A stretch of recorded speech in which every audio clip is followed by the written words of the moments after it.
தொலைக்காட்சியில மழைநீர் சேகரிப்பு பட்சம் கிணறு குளங்கள்ல தூர் வாரத பட்சம் சொன்னாங்க. உடனே வினத்து உண்டு தன்னோட அம்மா கிட்ட போயிட்டு சொன்னா. அவங்க அப்பா தான் அந்த ஊரோட தலைவர். அவங்க அப்பாவுக்கும் சரின்னு பட்டுச்சு.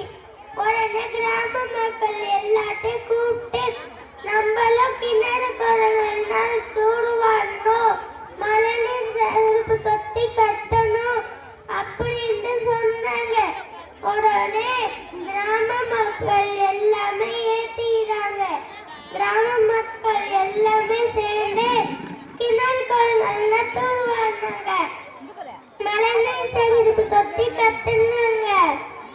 சில நாட்கள்ல மழை பெஞ்சது.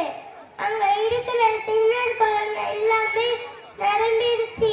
மக்கள் எல்லாமே ரொம்ப மகிழ்ச்சியா இருந்தாங்க. அந்த வருஷம் சுதந்திர தினவால கொடியரசு தலைவர் வினோத்துக்கு விருது கொடுத்தாரு.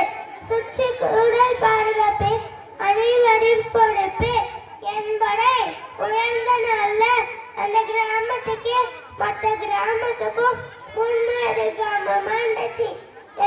மக்கள் எல்லாமே ரொம்ப மகிழ்ச்சியா இருந்தாங்க. நீங்களும் இந்த மாதிரி கிணறு குளங்கள்ல தூர் வாருவீங்களா? மழைநீர் சேகரிப்பு தொட்டி கட்டுவீங்களா? சரி, இந்த நம்புறேன். நன்றி, வணக்கம். மழைநீர் சேகரிப்பு பற்றி பேசிய 2ஆம் வகுப்பு மாணவிக்கு பாராட்டுகள்.